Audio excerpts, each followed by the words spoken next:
From the TD Garden, it is the Garden Report. I am Alex Barth. This is Caleb Burton.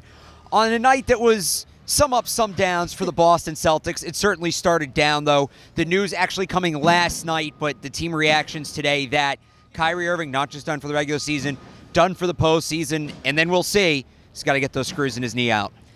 Right, and that's the big talk of in the TD Garden right now. Can they do it without Kyrie? I mean, it's been, even just coming off of tonight's game, what will the players be able to do with the passing, with the playing, with the scoring? Kyrie did most of that for them. So thoughts on that? What do you think? I think Brad Stevens said it best. They knew it was a possibility, and they're going to go on with the guys they have. Speaking of, he's going right out of Belichick's playbook there, but he said before the game, and this was the thought I had when they announced that Kyrie was going to miss this time, is, well, why didn't he get it earlier in the season? And Brad brought up a good point. He'd been playing 2.5 years with the screws in his knee. Who would have thought it would be necessary? As Stevens also talked about, a good prognosis going forward, so they don't expect this to affect him next year too much, if at all. As bad as it is that the Celtics are missing Kyrie, given everything else that's going on, they may have dodged a bullet here because it's clear the attention is turned to 2019. And when it comes to that 2019 season, it doesn't seem like this is going to have much of an impact. Right. And what I love about what Brad is saying is he's just confident in his players. He's confident in his bench. He's confident in the offense. And, with Irving out, that's a big deal. I mean, he's a key player for the Celtics. So I think that even tonight proved with the ball movement offensively on the floor, I think was just tremendous. Obviously, some tweaks, some just different work that they can put together in the practices. But overall, I just think that they have potential to go far. You never know. And I mean, it was the Chicago Bulls, so we do have to factor that in. Let's not get too high. That is a huge factor. But I'm being hopeful. No, but you're right. There are other players that stepped up. Yeah. Jaylen Brown with a career high. He was excellent, especially early. He set the tone early, and then Greg Monroe, the first Celtics center to get a triple-double since Robert Parrish, and they asked him about it in the locker room, and he could not have been more humble about it. I thought he handled it great. He's handled everything about joining the Boston Celtics great. Yeah, and I like what you said in the locker room. Monroe was just talking about how he almost had this type of attitude that was just so natural. Like, he was like, oh, that's what I came here to do. Like, I'm here on the floor. I'm here to put the ball in the hoop. I'm here to get my teammates better. And I loved it. I just thought it was just so pure, so natural and humble, like you said. But there's also an amount of eyes. Like, you're comparing me to Robert Parrish. Right.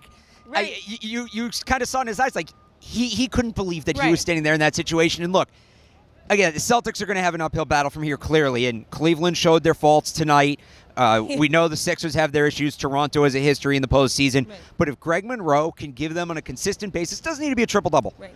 But if he can give them on a consistent basis the kind of effort on both ends of the floor that he gave tonight, they might surprise some people. And I didn't think back in September we'd talk about the Celtics surprising teams in the playoffs, but here we are.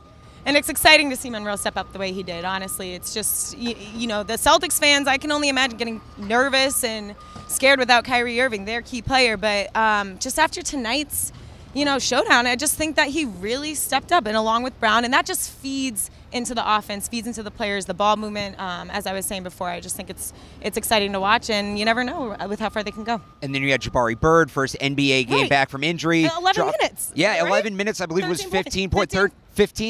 13 to 15 points for Jabari Bird. And then the first timer from China, Jonathan, and here we go again, blanking on the last name, because he literally signed yesterday. What was it? Bird. Jonathan Gibson. Thank you to Jeremy operating the camera. Jonathan Gibson. Again, he signed yesterday. He was excellent. He knocked down his first 3 shots all from deep. Right. And he was... There was an energy about him. Even when he stepped on the court, he was 3 for 3, I'm pretty sure. Wait, 3 for 3, back Started 3 for 3, finished 3 for 6, but those 3 threes came at huge moments. It was a close game midway through the fourth quarter. Teams are going back and forth on the odd number, and then he was the guy that kind of got them to that stretch that pulled it away a little bit, and they got more comfortable. And you could tell he wanted the ball. I mean, as he was just sprinting on the left side of the court, he was like, I want it. 3 for 3, I would want the ball too. I mean, I don't blame him, but it's exciting. Like, he just got here. I was surprised even the crowd knew who he was, repping number 60. So it's really exciting, and we'll look to see what happens. And they knew, and that's what I love about Boston. Any other city, a guy signs yesterday, they see some number 60 on the court taking shots, they're going to get popcorn. He hit his first shot. This building erupted. They knew exactly what was going on. And one more point on Gibson I love. They asked him in the locker room postgame, and you can check out his postgame press conference on the CLNS Media YouTube page. Why number 60, right? It's an odd basketball number. We got a 55 on this team. Right. There's a 99 last year. You've seen 0. You've seen it all. Right, But but 60? why number 60? Yeah. And he said very common, just straight away. Well, 22 is my number, but that's retired.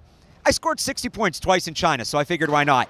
That's the kind of attitude I want from a guy who's looking to make noise in the playoffs. He's choosing the number because that was his career high. Season high back in China. It might be his career high going back to college, but yeah. you got to love that answer from I Gibson. love it. You got to love that answer. So, again, a big win for the Celtics tonight here at the Garden over the Bulls. They stay 3 back of Toronto with 3 to go for the 1 seed in the East. It's going to be a wild race to the finish. For Caleb Burton, I'm Alex Barth, the Garden Report.